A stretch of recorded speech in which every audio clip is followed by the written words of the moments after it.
할렐루야. 오늘 수요 예배 자리에 오신 여러분들을 환영하고 축복합니다. 오늘 룻기 말씀을 통해 오늘 말씀의 제목 은혜의 자리로 여러분들과 함께 은혜를 나누기를 소망합니다. 미국에 한 마약 중독자가 있었습니다. 그는 삶의 어려운 형편으로 인해 술을 마시고 마약에 빠졌습니다. 그래서 어떻게 보면 인생이 완전히 망가졌고 희망이 없는 그런 삶을 살았습니다. 그냥 무턱대고 그냥 그런 삶을 살고 있는 가운데 지역 신문의 한 기자가 그를 눈여겨 보았습니다. 왜냐하면 그가 거리에서 구걸을 할 때마다 사람들에게 말하는 목소리가 굉장히 뛰어났기 때문입니다. 그래서 그의 목소리를 이 노숙자, 마약 중독자의 목소리를 녹음을 해서 유튜브에 올렸습니다. 어떻게 되었을까요? 전 세계가 난리가 났습니다. 폭발적인 반응이 일어났습니다. 그의 멋진 중저음의 목소리에 매료되어서 많은 사람들이 그를 찾았습니다.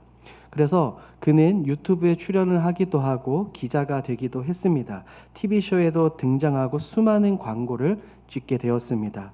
라디오 진행은 물론 영화와 다큐멘터리까지 맡아서 성우의 역할을 감당을 했습니다. 그리고 현재는 얼마 전에 다시 검색을 해보니까 자신의 이름을 딴 자선단체를 만들어서 자신과 같이 술과 마약에 중독된 사람들을 돕는 그런 아름다운 사역들을 하고 있습니다. 이 노숙자는 한 명의 기자, 그를 바라본 한 명의 기자에 의해서 그의 인생이 완전히 변하게 되었습니다. 전혀 뜻하지 않는 만남을 통해 수많은 사람들, 수백 명, 수천 명이 이 노숙자를 지나갔지만 단 한 명의 기자는 그를 기억하였고 그의 인생을 변화시켰습니다. 그런데 이런 놀라운 일은 그냥 우리 주변의 삶 속에서만 일어나기도 하지만 그렇지 않나요? 이것은 성경 속에서도 여러 본문에서도 살펴볼 수가 있습니다. 오늘 함께 이 룻기 2장 말씀을 살펴볼 텐데 이 룻기 2장 말씀에도 이 앞선 마약 중독자와 같이 뜻하지 않게 한 사람을 만나서 인생이 역전된 사람의 스토리를 우리가 만날 수 있습니다. 함께 성경을 살펴보며 은혜를 나누고자 합니다.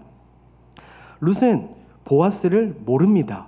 보아스 역시 소문을 통해 룻에 대해서 들었지만 이 룻이 어떤 사람인지 룻에 대해서 명확히 정확하게 알지 못했습니다. 그런데 우리가 읽은 이 본문 말씀을 보면 2장 하반절을 보면 이 보아스는 룻에게 감당하지 못할 엄청난 은혜와 배품들을 하는 것들을 우리가 볼 수가 있습니다.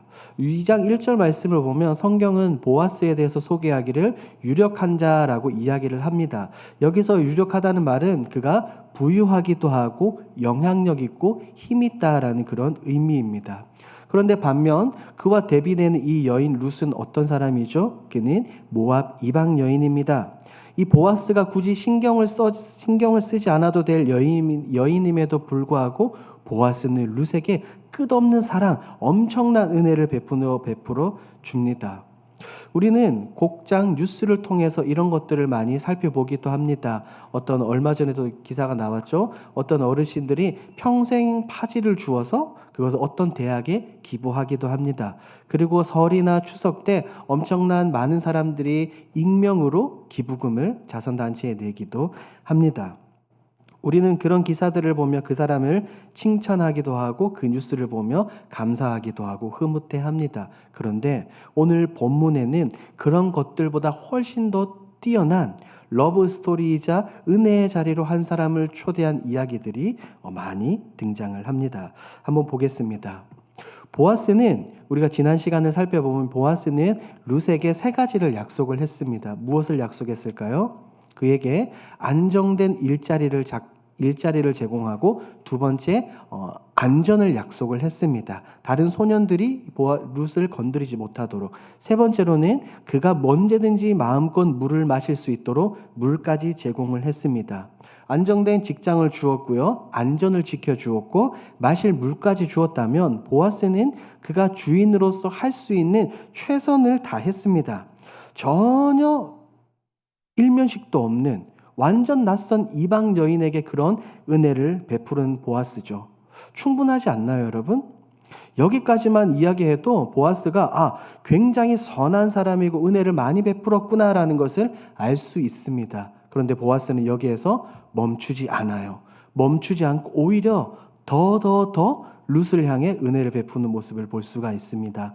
우리 14절 말씀을 함께 읽어볼까요? 14절 2장 14절 함께 읽습니다. 시작. 식사할 때에 보아스가 룻에게 이르되 이리로 와서 떡을 먹으며 내 떡 조각을 초에 찍으라 하므로 룻이 곡식 빼는 자 곁에 앉으니 그가 볶은 곡식을 주매 룻이 배불리 먹고 남았더라.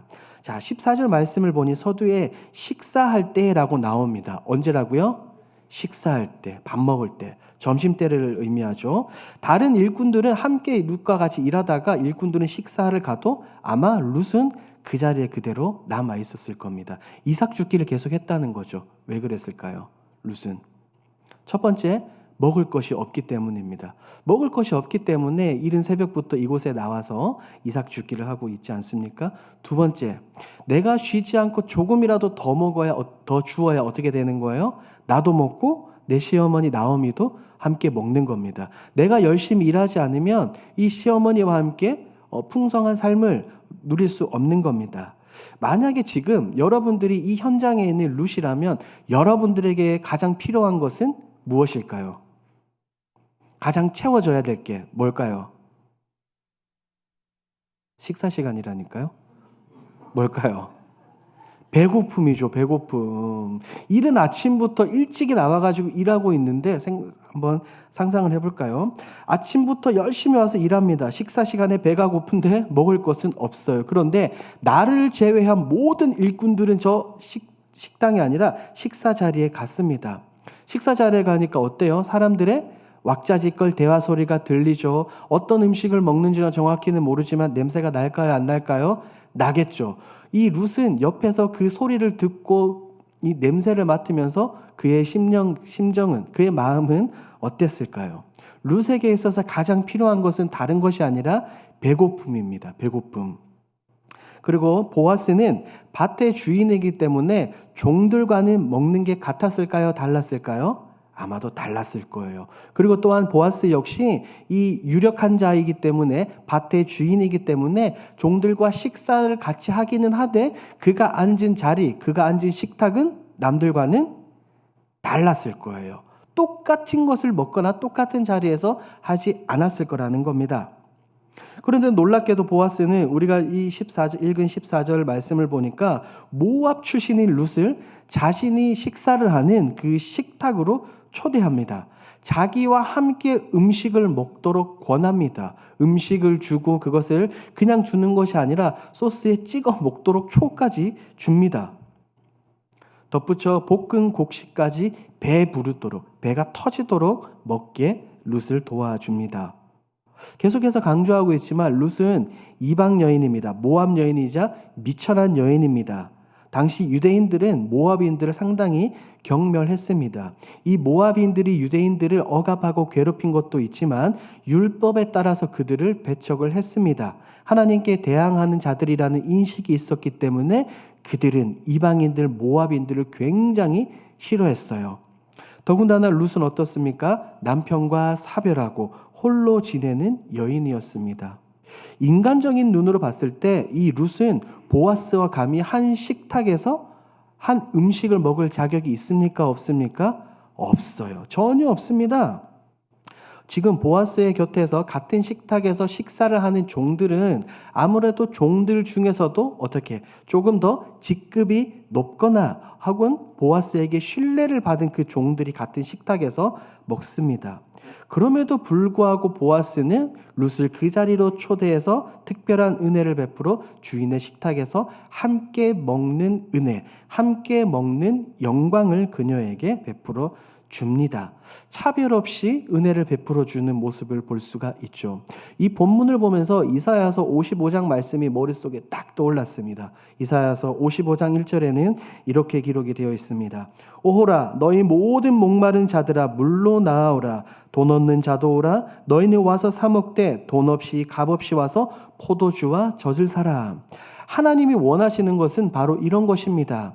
어떤 가진 것이 없고 가난한 자라 할지라도 그가 외면당하거나 배척당하거나 굶주림에 빠져 있는 것이 아니라 누구든지 와서 하나님의 그 날개 그늘에 와서 누구든지 풍성한 것을 먹고 마시고 누리는 것이 바로 하나님이 원하시는, 하나님이 베풀고자 하시는 그런 은혜와 사랑인 줄 믿습니다. 보아스는 지금 하나님의 마음과 같이 이 긍휼함으로 돈 없이 아무것도 없는 이 룻을 초대를 했습니다. 이것이 굉장히 놀랍습니다. 당시 한 식탁에서 내가 음식을 먹고 마신다는 것은 내가 그 사람과 동등한 위치, 동등된 직급에 놓여 있다는 것을 의미하기도 합니다. 흔히 말해 요즘 표현하는 말로 뭐라고 이야기하죠? 갑과 을이라고 이야기합니다. 을은 절대 갑을 이길 수 없다고 이야기합니다. 그런데 한 식탁에서 식사를 한다는 것은 을과 갑이 동등하게 된다는 그런 의미입니다. 그런데 보아스는 지금 이 고대 근동 사회에서 그 법칙을 어떻게 한 거예요? 완전히 깨뜨렸습니다. 누구 때문에요? 룻 때문에요. 하층민으로, 거지로, 외면하지 않고 자신과 동등하게 여기며 자신과 동일한 하나님의 형상으로 이 한 여자 룻을 인정하고 그가 받아들이고 돌봐준 것입니다. 이방 여인이 룻의 입장에서 본다면 그녀의 신분이 한순간에 어떻게 된 거예요? 한순간에 뒤바뀐 거죠. 노숙자에서 먹을 것이 없는, 어떻게 보면 냉정한 표현이지만 조금 이제 구걸해야 하는 이 거지의 입장에서 완전히 입장이 뒤바뀐 것입니다. 지금 이 본문을 보면 우리는 룻과 보아스가 그들 스스로 인식하지는 못하고 있지만 그들 뒤에서 모든 계획을 차근차근 이뤄가신 하나님의 놀라운 계획을 우리는 발견할 수가 있습니다. 이것은 우리도 마찬가지예요. 우리는 구원을 받을 만한 조그만 조건도 자격도 있습니까? 없습니까? 없습니다. 감히 하나님이 초청하시는 그 구원의 자리에 앉을 자격이 아무것도 없어요. 우리는 인간이기 때문에 서로 교회에서, 가정에서, 직장에서 살아가면서 아웅다웅하지만 내가 크냐 너가 크냐 우리가 아웅다웅하지만 하나님 보시기에는 어떻습니까? 모두 똑같다는 거예요. 도토리 키재기죠. 전혀 자격 없는 우리에게 구원의 감격과 은혜를 베풀어 주셨습니다. 하나님께서는 그것을 우리에게 베풀어 주실 때 우리에게 다른 그 어떤 것을 요구하지도 주장하지도 않으셨습니다. 에베소서 2장은 그렇기 때문에 이렇게 우리에게 말하고 있죠. 에베소서 2장 8절 말씀을 우리 함께 읽도록 하겠습니다. 시작. 너희는 그 은혜에 의하여 믿음으로 말미암아 구원을 받았으니 이것은 너희에게서 난 것이 아니요 하나님의 선물이라.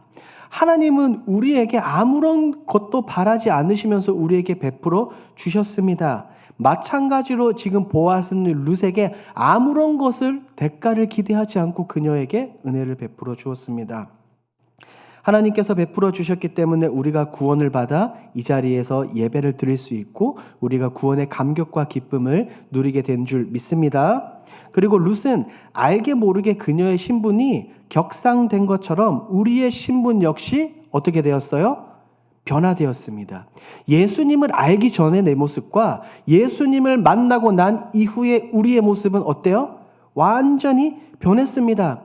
이전에 우리가 하나님 예수님을 알기 전에는 어디에 종노릇하고 있었습니까? 죄의 종노릇하고 있었죠. 사탄에게 종노릇하고 있었습니다. 하지만 우리는 예수 그리스도의 보혈로 인해 우리는 어떻게 되었어요? 예수님께, 하나님께 입양이 되었죠. 하나님의 자녀가 되어 우리의 신분이 놀랍도록 변화가 되었습니다. 그렇기 때문에 로마서 8장에서 사도 바울은 강력하게 성도들에게 이것을 주장하고 있습니다. 로마서 8장 15절 말씀을 함께 읽도록 합니다. 시작. 너희는 다시 무서워하는 종의 영을 받지 아니하고 양자의 영을 받았으므로 우리가 아빠 아버지라고 부르짖느니라. 우리는 더 이상 종이 아니에요. 죄에 억눌려 있고 마귀에게 붙잡혀서 우리가 종노릇하지 않습니다. 무슨 영을 받았다라고 성경은 우리에게 말합니까? 양자의 영. 우리가 하나님께 입양이 된 겁니다. 예수 그리스도의 십자가 보혈로 말미암아 말입니다. 우리는 종이 아니라 자녀입니다. 그러므로 우리는 하나님을 뭐라고 부릅니까? 아버지라고 부르죠. 다른 종교는 지도자들과 그들의 신에게 아버지라고 부르지 않습니다. 우리 기독교만 하나님을 내 아버지라고 부를 수 있습니다. 여기서부터 시작되는 것이 있습니다. 뭐냐면 베들레헴으로 불러주신 나오미와 룻을 이 보리 추수할 때에 베들레헴으로 불러주신 하나님의 계획이, 하나님의 큰 그림이 이제 점차 또렷하게 좀 더 확장되어지면서 우리가 눈으로 볼 수 있게끔 그려지고 있습니다. 베들레헴으로 돌아왔고 우연히 보아스의 밭으로 갔습니다. 보아스를 만나서 대화를 나눴고 보아스와 같은 식탁에서 먹고 마셨습니다. 이 사실들이 무엇을 의미할까요? 이것은 본론 두 번째인, 한번 따라해 볼까요? 비움에서 체험으로 나가다. 자, 나오미와 룻은 베들레헴으로 돌아올 때 그녀들은 텅 빈 상태였습니다. 다시 본문을 보면 식사 자리에서 은혜를 베푼 것에서 끝나지 않습니다. 비움에서 체험의 은혜까지 베풀어주는 모습을 볼 수 있죠. 2장 15절 16절을 우리가 함께 읽도록 하겠습니다. 시작. 룻이 이삭을 주우러 일어날 때에 보아스가 자기 소년들에게 명령하여 이르되 그에게 곡식 단 사이에서 줍게 하고 책망하지 말며 또 그를 위하여 곡식 다발에서 조금씩 뽑아 버려서 그에게 줍게 하고 꾸짖지 말라 하니라. 보아스는 그 일하는 사람들에게 명령을 합니다. 룻을 곡식 어디에서요? 곡식 단 사이에서 줍게끔 명령합니다. 밭 저 모퉁이나 구석이 아니라 곡식 단 사이래요. 우리 용어로, 시장 용어로 이야기하면 이 자리가 어떤 자리입니까? 흔히 말하는 황금어장이죠. 황금어장. 더군다나 그냥 주우라는 것이 아니라 보아스는 일하는 소년들에게 명령합니다. 곡식 다발에서 어떻게 하라? 조금씩 뽑아서 버림으로 룻을 줍게 하라고 이야기를 합니다. 레위기 말씀, 이 율법에 근거하면은 이제 땅에 떨어진 것들은 그대로 둬야 하지만 일부러 곡식단에서 그것을 뽑아서 줍게끔 한다니요.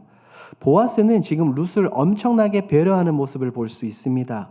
룻이 기분 나쁘지 않도록, 그녀가 깨닫지 못하도록, 내가 도와주는 것을 그녀가 알지 못하도록, 쉽게 이야기하면 오른손이 하는 일을 누가 모르게, 왼손이 모르게 그렇게 지금 룻을 도와주고 있습니다. 최선의 대우를 하고 있어요.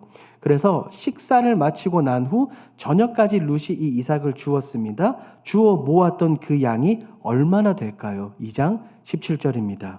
함께 읽습니다. 룻이 밭에서 저녁까지 줍고 그 주운 것을 떠니 보리가 한 에바쯤 되는지라. 아침부터 저녁까지 룻은 굉장히 열심히 일했습니다. 내가 열심히 일하지 않으면 나도 먹지도 못하고 나오미도 먹지 못하기 때문입니다. 그런데 17절에서 보니 그 수확의 결과를 보니 양이 어떻게 됩니까? 보리가 한 에바죠. 에바. 여기서 에바는 히브리어로 바구니라는 단어입니다. 살펴보니 이 바구니는 밀가루나 곡식의 양을 측정하는 도구로도 사용이 된답니다. 그래서 이 바구니를 리터로 환산하면 약 11kg 정도가 된다고 이야기를 합니다. 이 고대 근동 당시의 식사양으로 봤을 때 11kg는 놀랍게도 4인 가족이 4명이 한 달 정도 먹을 수 있는 식사양이라고 이야기를 합니다.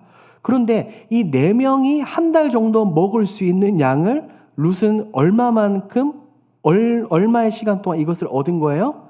하루 만에 얻은 겁니다. 그런데 나오미와 룻은 2명이니까 하루 일하고 몇 달 먹는 거예요? 몇 달 먹을 수 있어요? 2달을 먹을 수 있는 겁니다. 2달을. 룻은 지금 하루를 먹고 살기 위해서 밭으로 나왔는데 하루가 아니라 2달 정도 먹을 수 있는 곡식을 얻게 된 거예요. 이것은 그냥 밭에서 이삭 죽기를 함으로 얻을 수 있는 결과 수확물이 전혀 아닙니다.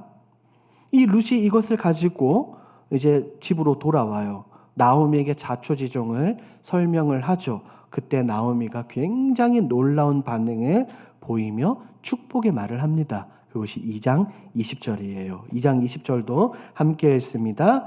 나오미가 자기 며느리에게 이르되 그가 여호와로부터 복받기를 원하노라. 그가 살아있는 자와 죽은 자에게 은혜 베풀기를 그치지 아니하도다 하고 나오미가 또 그에게 이르되 그 사람은 우리와 가까우니 우리 기업을 물을 자 중에 하나이니라 하니라. 나오미는 지금 룻에게 자초지종을 설명을 듣고 난 이후에 보아스를 굉장히 축복하죠. 그녀는 분명하게 이야기합니다. 살아있는 자와 죽은 자에게 은혜를 베풀었다. 살아있는 자는 나오미와 룻을 이야기하고 죽은 자에게 은혜를 베풀었다는 누구를 이야기하는 거예요? 자신의 남편 엘리멜렉을 이야기를 하는 겁니다. 그들의 가장 어려운 문제, 당장 해결해야 될 그 문제를 해결해 준 사람이 보아스임을 깨닫고 한없는 축복의 말을 하는 거예요. 그런데 20절 말씀에서 우리는 중요한 문장을 하나 발견할 수 있습니다. 그것은 한번 따라해 볼까요? 기업을 물을 자. 기업을 물을 자라는 이 문장입니다. 이것은 히브리어로 고엘이라는 단어인데 그 뜻은 구속자입니다. 그 뜻은 뭐라고요? 구속자. 고엘 제도를 통해 이스라엘 각 지파는 자신들이 분배받은 이 땅, 기업을 영구히 보존하며 자신들의 혈족을 유지할 수 있었습니다. 또한 당시 이스라엘 공동체 내에서 억울한 일이 발생했을 때 이 고엘 제도를 통해 억울한 일을 해결해 주기도 하고 그에 걸맞은 보상을 하기도 했습니다. 지금 나오미의 이 20절 말 속에서 유력한 자 그리고 고엘이라는 이 기업을 물을 자라는 이 문장을 통해서 우리가 알 수 있는 것이 있죠. 그것은 곧 보아스가 어떤 중요한 일을 할 것을 암시하고 있다는 거예요. 흔히 말하는 복선이라고 이야기하죠. 알지 못하게 그것을 툭툭 우리에게 던지고 있는 겁니다. 이 부분을 룻기에만 한정돼서 우리가 살펴보는 것이 아니라 성경 전체로 더 큰 개념으로 한번 적용을 해보겠습니다. 성경 전체에 적용을 해서 살펴보면 이스라엘을 구원할 자는 누구예요? 누구예요? 하나님. 하나님은 애굽에서 종살이하고 있는 종노릇하고 있는 백성들을 어려움에서 건져 주셨습니다. 그리고 장차 포로로 끌려가게 되겠지만 이 바벨론 포로 생활 속에서도 하나님은 그들을 다시 어떻게 하셨어요? 약속의 땅으로 다시 돌려보내시고 회복시켜 주셨습니다. 그리고 신약에서 등장하는 우리 주 예수 그리스도를 생각해 보십시오. 하나님이신 그분이 육신의 몸을 입고 이 땅에 오셔서 사역을 하셨습니다. 예수님의 가장 중요한 사역이 무엇이었습니까? 무엇이었어요? 고치는 것이었습니까? 귀신 내쫓는 것이었어요? 무엇이었어요? 십자가 사역이었죠. 십자가 위에서의 사역, 즉 고엘의 사역이었습니다. 구속주의 사역이었어요. 예수님은 기업을 물을 자로 이 땅에 오셔서 십자가에서 예수님은 정확한 하나님이 말씀하시는 이 기업 물을 자 역할을 정확하게 감당을 하셨습니다. 우리 주님은 택함 받은 백성들의 구속자 고엘로 이 땅에 오신 줄 믿습니다. 나오미는 지금 보아스에게 기업을 물을 자이며 우리들의 생명을 건질 자이다 라고 말하고 있지만 우리는 이것을 단지 보아스에게만 적용해서 생각해야 될 것이 아니라 성경 전체로 크게 생각을 해서 장차 오실 예수 그리스도의 모습을 발견해야 되는 줄 믿습니다. 아멘이시죠? 그래서 우리는 룻기를 소개할 때 이렇게 소개합니다. 사사기와 사무엘 상하라는 딱딱한 조개 껍질 속에 숨긴 진주라고 우리는 룻기를 이야기를 합니다. 그리고 이 룻기에는 저와 여러분들, 우리를 향한 하나님의 놀라운 은혜와 사랑이 듬뿍 담겨 있는 성경입니다. 그러니 우리는 룻기를 바라볼 때 그냥 단순히 보아스가 룻을 거뒀다. 덕분에 나오미도 행복하게 잘 살았다. 이렇게 단순하게 1차원적으로만 생각하고 이 성경을 바라봐서는 안 된다는 거예요. 그 뒤에 있는 역사하고 계시는 하나님과 예수 그리스도의 모습을 발견할 줄 알아야 합니다. 나오미와 룻은 아무것도 없는 빈털터리로 이 베들레헴으로 돌아왔습니다. 베들레헴으로 돌아왔을 때 베들레헴 온 성읍 사람들이 왁자지껄 그녀들을 보면서 떠들어댔죠. 그때 나오미가 이렇게 말했습니다. 룻기 1장 21절입니다. 우리 함께 한 목소리로 읽도록 하겠습니다. 시작.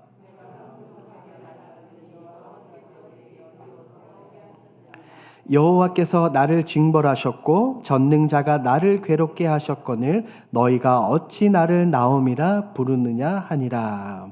나오미는 말합니다. 여호와께서 내게 비어오게 돌아오게 하셨다. 분명히 내가 지금 텅 빔으로 베들레헴으로 돌아왔다라고 나오미가 분명하게 이야기를 했습니다.